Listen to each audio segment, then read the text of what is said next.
Hello everyone, hope you are well on this Wednesday afternoon, July 3rd. It's over 100 degrees here, a little humidity layered in there, just a little bit. And the dog hair just went bam, bam today. So I'm not gonna wear a hat.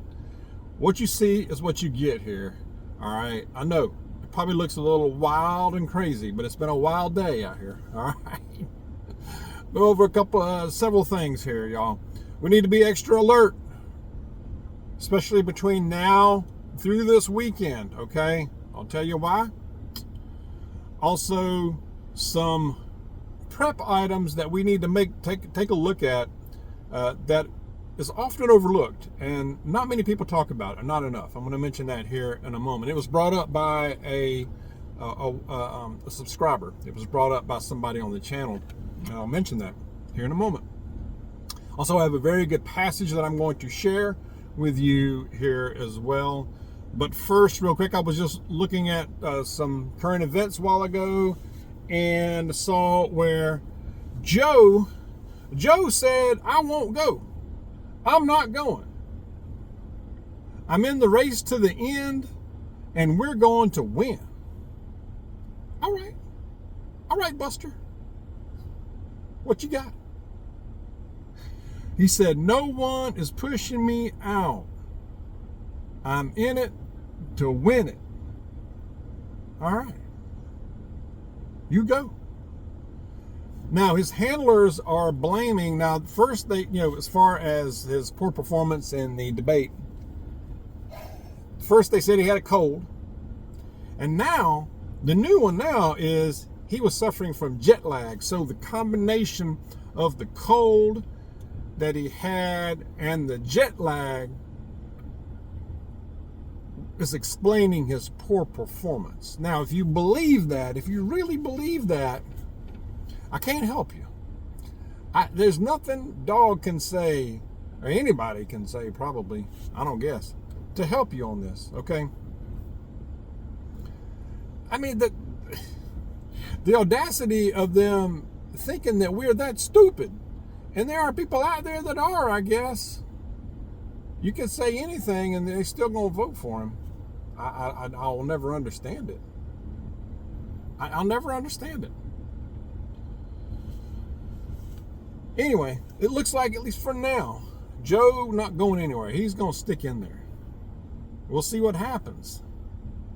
I would expect a major event. I would expect major shenanigans between now and dang anytime now, because we're into July now. Before you know it, September's going to slap you across the face, and we're there. Between now, the next month or two are crucial. 2 to 3 months. Been lagging on the preps. Let's amp it up, okay? Because if they stick with this guy, all right, something's going to happen to slow, delay. You know what I mean? You know what I mean by that. Things are going to happen. I think either way, things are going to happen, no matter what. We're in such uncertain times right now. It feels strange. It's causing a lot of anxiety. Try not to worry. Do not be afraid, okay? I believe that they will stop at nothing. There's nothing off the table to stop them from doing what is necessary to keep in power. Put it that way. I'm convinced of that. So we are in uncertain times. We are in another time in this country's history. We are in uncharted waters, so to speak. That's what I believe, at least.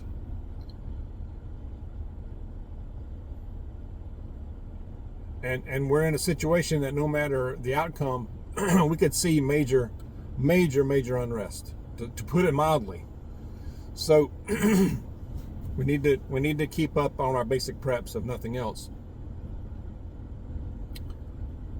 We also need to amp up the awareness between now through the end of this weekend a little extra. We need to be aware all the time. Of course, situational awareness is huge. We talk about it often. A lot of people talk about it. But I know there's a lot of chatter going on about how these military bases in Europe are on high alert, United States bases, and there's chatter also that there could be a possibility of a terrorist attack or an attack on the homeland, possibly July 4th, which is tomorrow. Now, they're not giving any specifics. There's no credible specific thing they're putting out there, but they're just saying that's a possibility. Now, that's easy to say. It could be nothing, But July 4th is a significant date in the history of this country. Also, that's number one. Number two, much of the country and its leadership is in such disarray, so distracted, so in the weeds on so many things. So it wouldn't shock me if something happens. So if you're going out, just going to the store, going out to eat, let's just keep aware. Do your thing now. Don't stop. Don't just hide. Okay. I'd be careful around big crowds. If you're going to a big celebration, big public one, a lot of people, just really be aware. Okay. I know we're staying at home. We're staying at home tomorrow. We both have to work. We both work today. We both got to work Friday. So we're staying at the homestead. I'm going to grill up some hamburgers and hot dogs. And no telling what else. All right. But so do your thing. Let's just really stay aware. A lot of times you'll notice the people that you're around, if you're around other folks, extended family, friends, whatever, they're not going to be aware. A lot of them aren't going to be. They're going to be like, it might be incumbent on you to be the one who is observant. Okay. All right. It's a reminder. Preps. Dawg Man made a good comment yesterday. I think it was last night's video, yesterday's video, I can't remember. But he said that it is time, and he said it was, this comment had some urgency in it.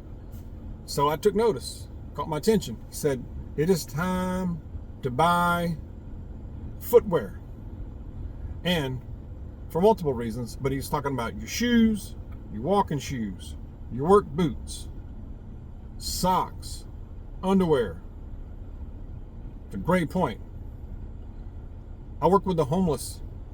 It's part of my job. And socks, that footwear is huge in their life. Socks, any kind of shoe, anything to cover up with, blankets, year round. So, stands to reason, a good prep is to have some backup when you're talking about your footwear. Okay, walking shoes, work boots. If you have steel toes, that's great. I think hiking shoes or hiking boots are great to have.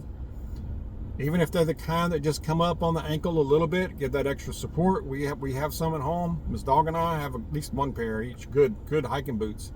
I also have like tennis walking shoes that also that are kind of a hybrid between a walking shoe and a trail hiking. A trail shoe. Have very good tread on them. Okay, so look for that kind of stuff. I think, and you're gonna like, go, shoes are expensive. Look for the deals, but it's a worthwhile investment. Your footwear is huge. It's important. One of the most important parts of clothing. Underwear, socks, huge. Okay, can't have enough of that stuff, really. Also gloves. Think about some other things. Before we know it, we're going to be in fall. We're going to be in winter.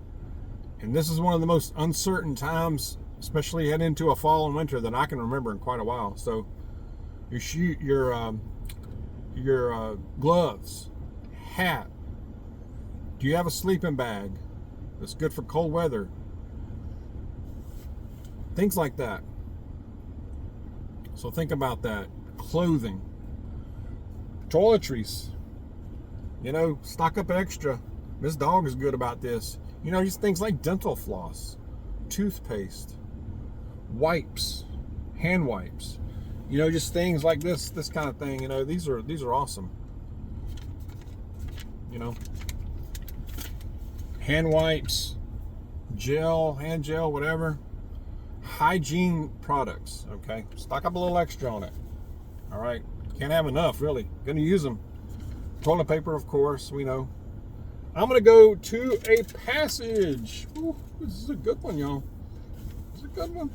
Now, I'm reading out of the New American Standard. I like it. It's a little different. So that's why familiar verses may sound just a little different, but I like it. Let me know what you think. But I am going to be reading, if you want to follow along, I'll give you a moment. But I'm going to be reading from Luke chapter 9, verses 23 and 24.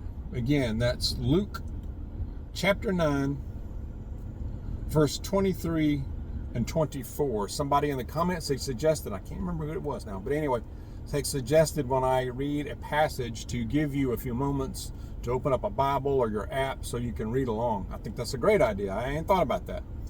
So I will try to remember to do that. Also, have your Bible or your app ready when I'm doing the video. That way, that much quicker you'll be ready to read along with me when I say the verse. All right. So again, Luke 9, chapter 9, verse, Luke chapter 9, verse 23 and 24. The words of Jesus. If anyone wishes to come after me, let him deny himself and take up his cross daily and follow me. For whoever wishes to save his life shall lose it. But whoever loses his life for my sake, he is the one who will save it. Now, when you first read that, it's kind of confusing, right? But when you really think about it, it makes so much sense that when you follow Christ, and we need to follow Christ Jesus, and stay close to him and make him the number one priority, okay, in that relationship. But when we follow him, what he's saying here is not going to be a bed of roses. It's not always going to be easy and popcorn and unicorns and balloons and, kumbaya, we're going to sing in a circle. No, it's not. We may have moments like that, yeah. You have those highs, but it's not always going to be like that. They're going to be troubled times. I mean, look at the 12 disciples. Look at the disciples, what they went through. Many followers. John the Baptist. I'm not saying you're going to go through what they went through. However, we're going to take some arrows here, all right? We do. You can see it ramping up. So it's not always going to be easy when you follow him. However, we have that promise of everlasting life. Totally worth it. So follow him. It's a risk. You're going to run into trouble, but the benefits are out of this world, right? If you know what I mean. So think about that. That is encouraging to me. I don't know about y'all, but let's follow him at any cost. At any cost. That's how we need to be. And that faith needs to be so solid, nothing can get through it. Rock solid. All right. Hope that makes sense. Let's be aware. Let's be safe out there. Enjoy the 4th, or Independence Day, okay? But let's stay close to Jesus. God bless you, and I'll see you soon.